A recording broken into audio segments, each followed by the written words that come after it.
welcome to day 8 of the World Cup and today's little rambling on what happened during the game, or the games that went on. So I'm recording these on the morning after now, just to, well, at least this one I'm going to record the morning after. I don't know what I'll do in the future. I might do some on the same day. But today's the last day where we're going to have games at 10 o'clock and at 1 o'clock. The rest of the World Cup will just be games at 3 o'clock and 7 o'clock, which will definitely fit into what I'm doing a lot better. So we had 4 games today. Oh, yes, we have had 4 games yesterday. Japan, Costa Rica, Belgium, Morocco. And we finished with Croatia, Canada, and Spain, Germany.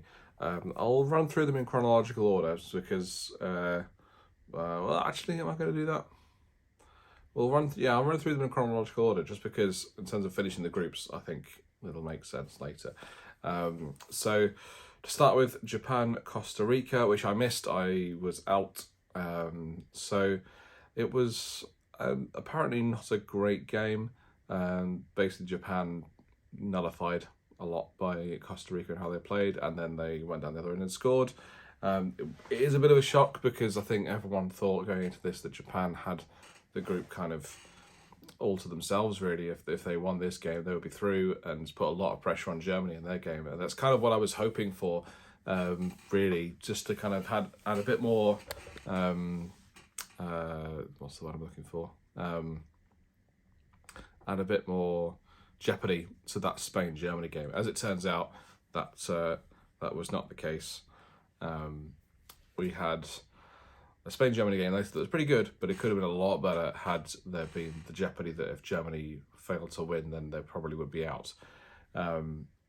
So yeah, that finished 1-0. It was a really nice shot, but the keeper made a bit of an error. He gets to the ball, but he just doesn't push it out. And I think even a point for Japan probably would have been at least a bit preferable to a defeat. I think it now puts them in a position where I think losing their next game against Spain could well put them out, which is a real shame because they started off this World Cup really well. But we'll have to wait and see. If they can shock Spain, then we could be looking at a scenario where Spain end up being in trouble and potentially not going through. Although I think that's unlikely given their +7 goal difference, I think it is. So yeah, well, we'll talk about those permutations later. Next, we had Belgium, Morocco. I did watch this game mostly, apart from the first kind of 20 minutes, I think. And Belgium, again, they look just so slow. They're slow in the build-up, slow in trying to kind of get in behind the Morocco defence. And every time that Morocco gave the ball away, Belgium were like, yep, we'll just play the ball around slowly and wait for an opportunity to attack. It didn't work, and I think there was a real absence felt with Lukaku not being on the pitch. His injury has kind of ruined this World Cup for Belgium, I think, or what chance they may have had in this World Cup. I don't think there was a huge chance of them getting much further than the last 16, given that defence and how poor it is, really. There was a couple of odd things that happened during this game. Firstly, they had a goal, Morocco, towards the end of the first half. As I'm watching the Cameroon-Serbia game as well as we do this. And at the end of the first half, and Morocco scored, but then we all knew that it was definitely offside.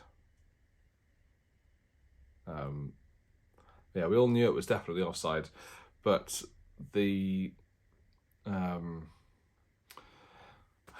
but for some reason they felt the need to do a proper VAR check and then send the referee to the monitor, which is really weird. I think the only question was, did the player in front of the goalkeeper interfere because he was the offside player? And they were. So it's kind of an obvious offside there. It's very strange. Some of the officiating in this tournament has been quite odd. It's like they haven't really had a lot of time to test the rules that they're currently using. It doesn't feel like they're really built on the World Cup in 2018 in terms of the way they're doing it.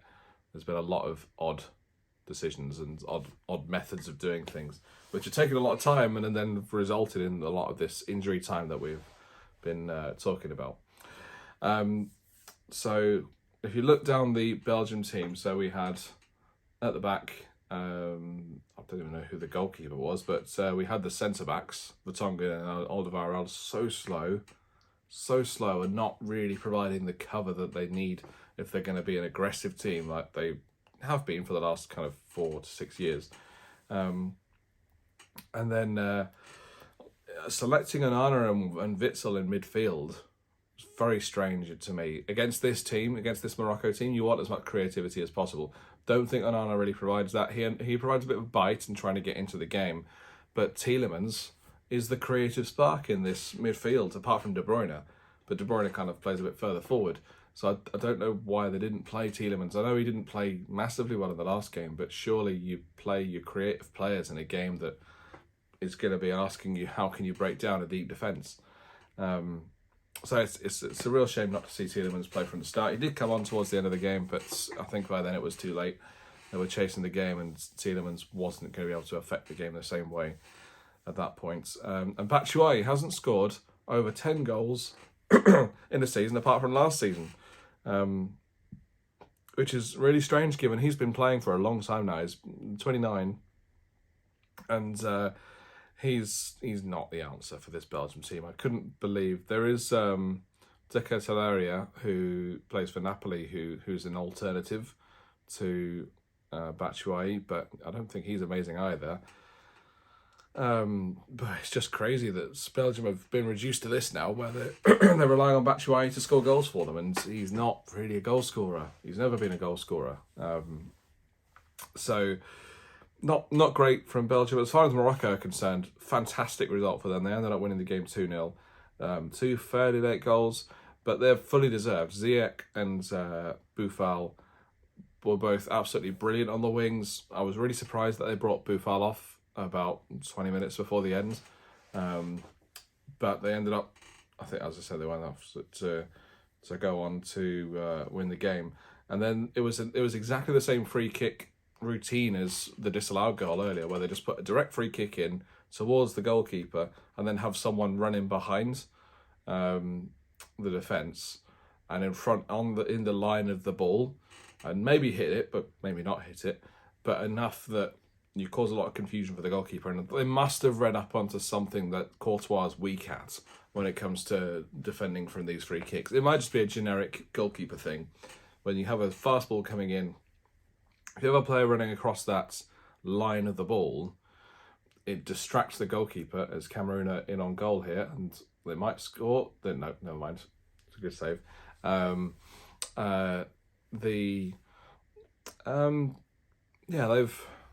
They've kind of devised this, so they put the ball in, someone runs across the line of that ball, so the goalkeeper's not really sure where it's going, and as a result they have to react, split-second reactions just to stop the ball from going in, and Courtois wasn't able to do it twice. Only once did it count, because Morocco were offside the first time, but the second time they were onside, and it was a brilliant goal. Morocco then so then Trossard came on, I think again, too late, 74 minutes. I would have probably played Trossard instead of Batshuayi. I know it would have provided more of a false nine situation, but still, surely that's better than Batshuayi up front, I've got to say. But this is the first time that Belgium have lost a game in the group stages since 1994. Which is actually quite crazy. They didn't qualify for 3 World Cups in the 2000s, but they did still not lose a game in the group stages since '94. So this is the first time, and it's quite a shock, to be fair. It was a really nice counter for the second goal as well. Ziyech got in down the right, who again was brilliant, way better than last game that he played. He was pretty awful last game. And he tends to be quite petulant as well when he's awful, so he's not particularly likeable, let's put it that way. And when he plays for Chelsea, I don't really see a particularly good player there. But that's partly because he's just not playing well, and then his petulance shines out to the point where he just looks like the kind of player you want to take him off straight away because he's just not helping the team. But it was a brilliant assist. Just cut it back to the striker, to Abuklahal. I think that's how you say it, Abuklahal. And yeah, laid it on a plate for him. It's a brilliant goal and it's a brilliant win for Morocco, and that puts them in a really good position to potentially qualify from this group stage. Okay, moving on to Croatia, Canada. Canada, I didn't write down a great deal about this game, mainly because I don't think a great deal happened. I lost interest as soon as... and it's 1-1 between Cameroon and Serbia. It's a great header. Really good header. The celebrations are wild. They've got 60 minutes of added time as well, so it's still got a lot of time to go in this first half. So, yeah, Croatia, Canada have they've I think Canada have been really impressive in this World Cup. Despite what the results might suggest, they lost the first game, they've lost this second game 4-1, and to be honest, I think it's that I don't know if it's necessarily deserved. That it felt a bit harsh on Canada losing that game by that scoreline. I just think they lacked a bit of quality in both boxes, especially towards the end of the game. They ended up losing a few goals from just giving them chances, and Croatia were just clinical, absolutely clinical with their finishing. And then, yeah, and losing this game means they're out of the World Cup, which is a real shame because that team is looking really promising. I absolutely love some of their play. Jonathan David's played pretty well in this tournament, but the standout player has got to be the left back. Is it Davies? I think it's Davies. I'm going to check this because I can't remember what that player was called. Where are you now? What game was it? Canada. Yeah, Croatia, Canada. So, here we go. Lineups. So yeah, Croatia played really well. They absolutely dominated in terms of winning, just scoring goals. Really, it's weird because I wouldn't say they really dominated in any other metric. They didn't really dominate in terms of possession. They didn't dominate in terms of territory. It was just the way that they finished their chances was far more clinical than the way Canada finished their chances. Yeah, it was Davies. I don't actually know his first name. I can't remember his first name, but he plays for Bayern Munich, and he's a ridiculously talented player, and he does kind of shine out beyond a lot of the other. And it's 2-1 to Serbia. And Sergej Milinkovic-Savic scores. That's quite the turnaround. Cameroon have somewhat buckled towards the end of this first half. So yeah, I think there's the potential for this Canada team to be really, really good in 4 years' time, to potentially be the best North American team in the next World Cup.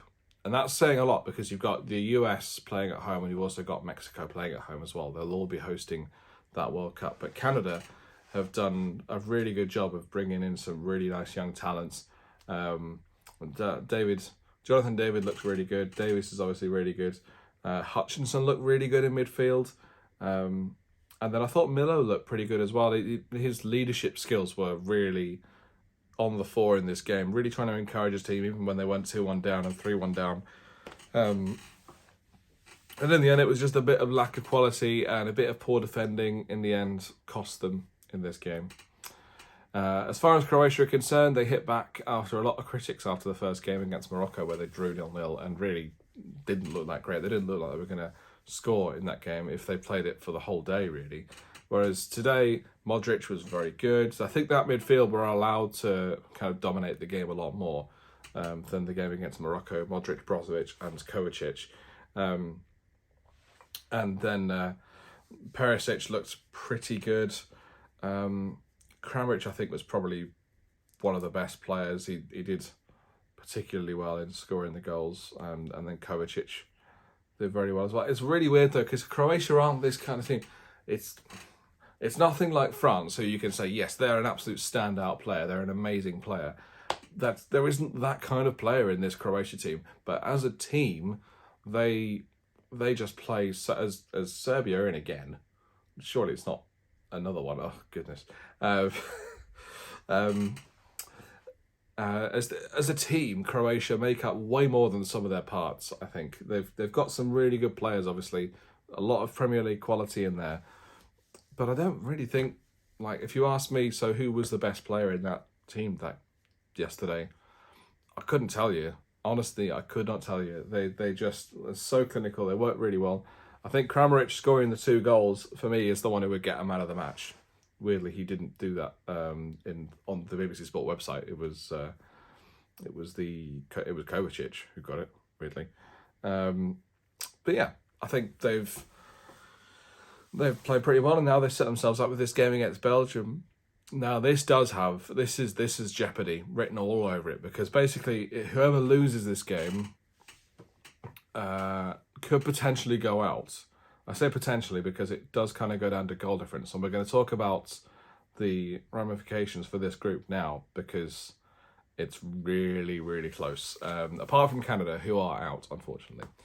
Canada could still finish third in the group, as Serbia get another chance to score, and they've just been blocked out by Cameroon, and now Cameroon are on the break. Surely that's not going in. Oh dear, goalkeeper's messed that up. So Croatia topped the group with 4 points. Then it's Morocco on 4 points, but with a 1 less goal difference. So Croatia goal difference +3, and then Morocco goal difference +2, both of them on 4 points. Then Belgium on 3 points and a goal difference of -1. Bear that in mind. And then Canada on no points with a goal difference of -4. Now, that goal difference is really going to play into this, I think, because if you think about it, if Belgium win, they're through. That's kind of, I think, if either team of Belgium and Croatia win, they are definitely through. The one thing I think that you can also say about Belgium is if they lose, they're out. And if they draw, they're probably out, unless Morocco lose to Canada by 3 goals. And I don't think that's going to happen. So Belgium basically have to win this game. They don't really have much of a choice. Croatia, their predicament's a bit more tricky, because I think they're pretty much through, even if they lose this game, unless Morocco avoid defeat against Canada. And that in that way, then Croatia would go out if they lost. If they draw, they're through. That's kind of it, really. I said it was complicated, and it's half-time between Cameroon and Serbia, 2-1 to Serbia. That is a really interesting group, and I'm looking forward to watching those games. It's Thursday at 3 o'clock. Those games will be taking place. That's going to be quite exciting, because I'm expecting Canada to really come out and try and beat this Morocco team, and if they do, it allows Belgium to potentially go through, and for Croatia. And also, it's worth bearing in mind as well, the jeopardy for in this game for Croatia will go down considerably if Canada are winning against Morocco, because that basically means that Croatia can lose. I suppose if Croatia lose by more goals than Morocco lose, that's where this kind of changes, and Croatia could potentially go out if they lost. They have to basically better Morocco's result. If they better Morocco's result in any way, they're through, regardless, because they're already 4 points clear of Canada. Hopefully that all makes sense. Talking about group permutations is always it's a bit tricky, but you get the hang of it after doing it for years. So the last game that we had yesterday was Spain-Germany. Now Spain, obviously we watched them absolutely thrash Costa Rica, and therefore everyone labelled them as the worst team in the tournament, and actually it turns out they're not. They played pretty well against Japan earlier yesterday. But Spain, look, this was probably one of the best games I've seen in this, and I predicted this before. I said it's going to be a great game. the technical quality is going to be right up there. And I think I watched on another podcast that they said it could be like a Champions League quarterfinal, and that they wouldn't be surprised if you said that's what you were watching. And it's absolutely true. The quality was really up there from the first whistle in this game. And I really hope, from a kind of selfish point of view, I kind of hope that both these teams go through, because then you have the potential for this game to happen again further in the tournament. And that rematch is often actually quite effective in a tournament. You get both teams will slightly adapt their tactics. There'll be some rivalries formed, I think, from the first game as well. But whether Germany go through after this result, it's difficult to tell. In the end, it finished 1-1. And the Spain, both goals basically came from strikers that each team brought on. Neither team started with a recognised striker, and they didn't really know. I suppose Ferran Torres could have been, but and then playing Asensio up front as well is exactly what the same thing they did with the game against Costa Rica. But I don't think they're necessarily. I mean, Asensio is not a striker. He's in his build and the way he plays. He's much more of a. If he's going to play in that central area, it'll be as a false nine or a cam. But I think he's better on the wing. As soon as they brought on Morata, they just had that threat in behind, which stopped Germany from being able to press so high, and then allowed a lot more space for Gavi and Pedro in midfield to be able to start to run it a bit more. And the second half, there was I think a good 20-minute period where Spain just dominated the game, and they passed it quickly, little triangles, trying to work their way up the field. Morata scored from a lovely ball in from the left-hand side, and a first-time finish, which Sula should probably have been a bit more aware of at that point, and it just wasn't. But it was a fantastic finish from Morata. And then Germany get a bit desperate, and they bring on Füllkrug, who is a Werder Bremen striker. He currently plays in the Bundesliga, but last season he played in the Zweite Bundesliga, which is like the second. It's like the championship in Germany, and they scored from a nice little interplay. It's worth noting that Balde, who came on at the left back for Spain, I don't know whether he had to come on because of an injury or they just decided to rotate some legs, but they really, I think they shot themselves in the foot a little bit with that substitute, because the Balde did not look comfortable defending in that early few moments after he arrived, and that's when Germany scored. So I do think there's a little bit of blame to be attached to the manager for making that change and taking Germany a bit lightly at that point. Balde is one of the youngest players in this tournament as well. It's worth mentioning. So yeah, with that finish, it was a great finish, and I think Füllkrug could end up starting the next game for Germany, and I personally would do that because they need a goal threat. They don't currently have one. Really, they don't have enough of a goal threat to be able to say, yes, we're definitely going to score goals in this game. Also, Sané came on, and Germany looked completely different with Sané. And let me just get the team up, because there was another Musiala as well. There you go. Sané, Musiala, both playing in the same team, just creates that bit more creativity. And it's much more difficult to control those two players, because they will rotate their positions around from left to right all the time, and I think it's much more difficult to defend against that. I don't understand why Müller plays in this team still. It just makes no sense to me, because he's I think this is his 5th World Cup or something crazy. But does he deserve to be playing in this team? I would have played. So they started with Müller up front, with Gnabry, Gundogan, and Musiala behind him. Now, if you took off Gnabry and put on Sané, who I think is probably a bit more of a threat at the moment, Gnabry just seems to be a bit off it in this tournament. I think you'd have a better team. Or if you took off Müller and then played Gundogan as a false 9, or maybe Sané or Musiala as a false 9, it would be better. The point is, they took off Müller, put on Füllkrug, and all of a sudden, they just look more threatening. And there is a bit of kind of, what's the word I'm looking for? consternation about Fulkrug's inclusion in this in this squad, mainly because of where he's come from. And I think, to be honest, you just forget that. If he plays well, he plays well. That's it. That'll be great. And the thing about international teams is, if you happen to be the square peg that fits the square hole, even if you're not necessarily that good, you'll be more effective than getting another player who doesn't fit that position and trying to crowbar them in. And some teams have done both of these two things through this tournament, where they've tried to put in, I think Spain have tried to play Asensio as a false nine. Not really sure it worked very well in this game. But then you've got Fulkrug coming on and Morata coming on. Both of them scored, and both of them did exactly what their team wanted them to do in the game. So it is probably worth bearing in mind as well. I think Spain are far further forward in the development of their team than Germany are. I think Germany are kind of between teams at the moment. It's shown by the inclusion of Müller, the inclusion of Neuer, the inclusion of I'm trying to think of another player, Gnabry, Gundogan. I think they're good, and Gundogan's actually probably one of their best players. But eventually they're going to have to move them on, and there'll be other players like I think Goretzka, Musiala, Sané, and a few others that are going to come through and start to dominate this German first 11.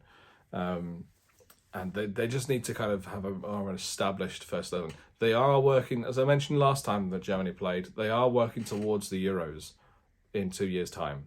And that, I think, is a big deal, because it means that they're not really focusing completely on these tournaments. Not to mention the fact that there's a lot of political kind of rumblings in the background around this German team and their participation in this tournament. As with a lot of European teams, they don't particularly like the idea of going to Qatar and playing. So that is that, I suppose. So those were the 4 games. Was there anything else I wanted to say about this Spain team? Oh yeah, so Rodri playing in defence is a weird one. Obviously, we watch him play at defensive midfield for Manchester City, but I don't think he works in defence, to be honest. He's okay, he does a good job, but if you're talking about playing at the highest level, you need the best players in the best positions, in their best positions, to be winning games at the highest level. I think Rodri not playing at the back, Rodri playing in at the back and not as a defensive midfielder, is a bit of a step backwards, I think, for Spain. But I mean, hey, they kept a clean sheet against Costa Rica, fine, whatever. I think the proof of that pudding will come later when they play in the last 16 in the quarterfinals, because that'll show, can Rodri defend and be positionally aware enough to play in that centre back role, and that's the big difference. It was surprising to see Spain lose the lead when they did, because once they did go in front, it looked like they had complete control of the game. All they had to do was just make sure they keep the ball, be careful. Having said that, there were moments in the first half, especially, when it looked like it was going to explode into this kind of Chelsea-Liverpool 2-2 game that happened a couple of years ago, where both teams just wanted to attack each other ridiculously. And the two, if you imagine, like, this is your, I don't know if you can see this or not, but if you imagine this is the full length of the pitch, all the players were concentrated in this tiny little area here, and then leaving all the space in behind both sides. So what was continually happening was a player was getting the ball one side, had a split second to use it, and they just pumped it downfield. And very often someone would actually be able to run onto it because they were faster than the defenders that were carrying that space. So it ended up being a crazy 2-2 first half, by the way. And then the second half, both managers saw sense and thought, okay, let's just take 5 yards further back and make sure we don't concede any more goals and wait for a mistake. And then the game finished 2-2, as these games often do. This one kind of felt like it was going in that direction, except that no one had a clinical finisher in their team, really. Spain had a fair few chances in the first half. They could easily have gone in front. It's just about getting that finish. And I don't think... Olmo looked a bit off it today compared to the last game. Asensio was okay, but again, missed chances. So did Ferran Torres. I think this Spain team are good, but I think I may have mentioned this in the Costa Rica game that they played. Will they be able to produce that kind of clinical finishing in a game that's massive, like a World Cup semi-final against France or something like that? That's what I'm looking forward to seeing, because if they can do that, they can absolutely win this tournament, no question. But I think it's really tricky to see, to say that now at this stage, because they've proven in this game, I think they do struggle with finishing. They might need 5 chances to score the 1 goal and that kind of thing. So those were all the games. Let's just talk quickly about that group that we had. Spain, Japan, Costa Rica, and Germany all in that group. So Spain are top with 4 points and a +7 goal difference, which is a big deal, which you'll find out in a minute. Japan are then second with 3 points and a neutral goal difference and 0 goal difference. Costa Rica are then third with a -6 goal difference and 3 points. And then Germany are bottom with a -1 goal difference and 1 point. Now, this point that Germany got hasn't really made a huge amount of difference, because they still need to win their last game against Costa Rica. If they can beat Costa Rica, then they are pretty much through, I would say. Oh, that's not true, no. So, if they beat Costa Rica and Japan lose, then they are through. If they beat Costa Rica and Japan draw, then it comes down to goal difference. And currently, Germany are on -1 goal difference, and Japan would stay on 0 goal difference if they drew.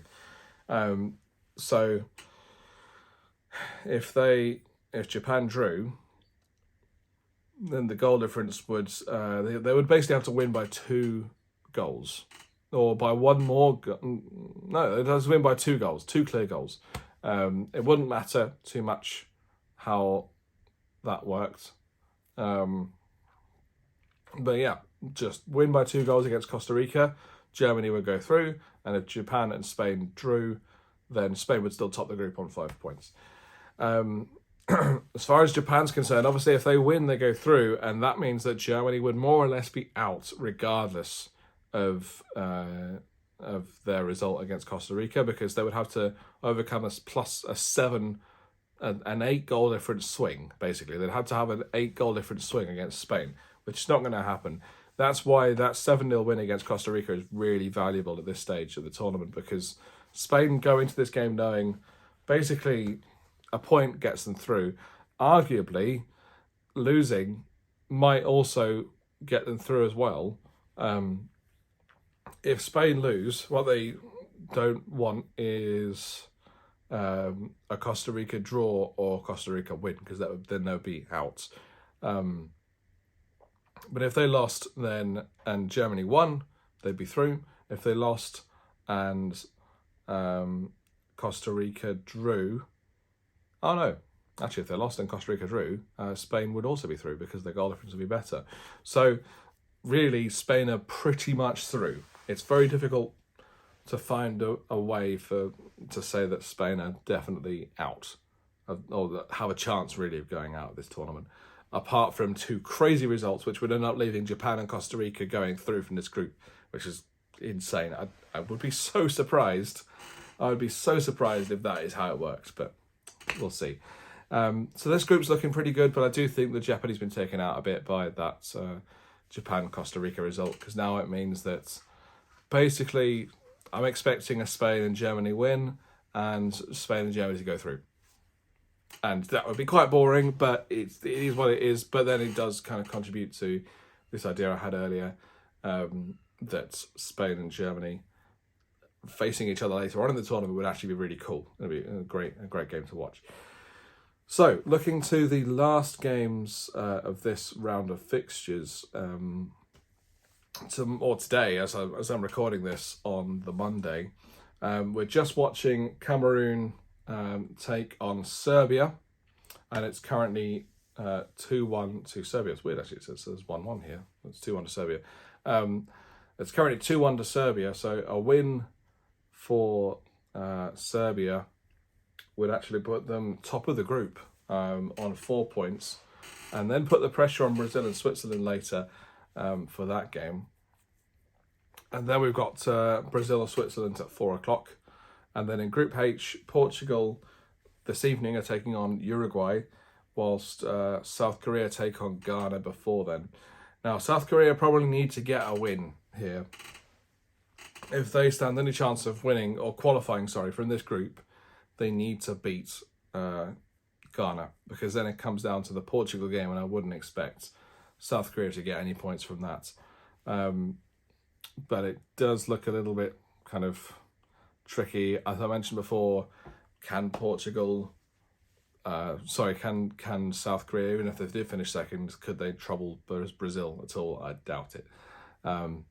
We get to see Brazil play again. Neymar is injured for the next 2 games. That's a really big blow. So that's Brazil team, because Neymar is a bit of a spark. But having said that, they've got so much talent on the front line that I remember when I think he went off in the game against Serbia.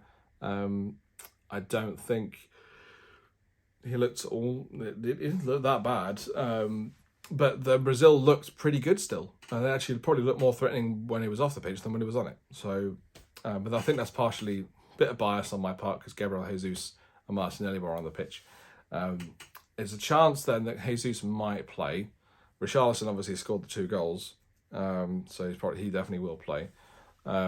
Martinelli might play, but I think we might be looking at another Cam in that position. So I'm just going to look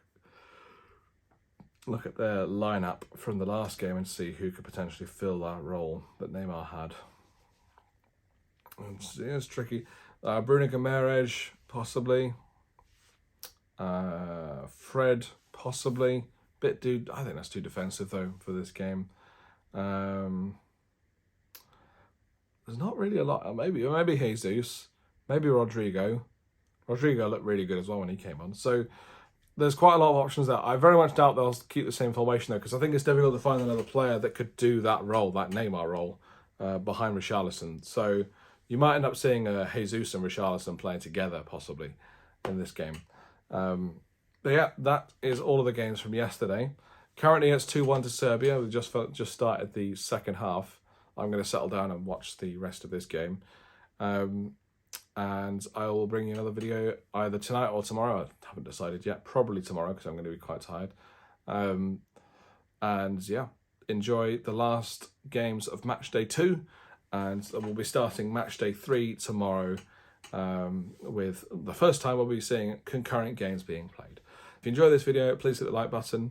If you want to be informed of more videos in the future that I do, don't forget to subscribe and hit the bell button next to it.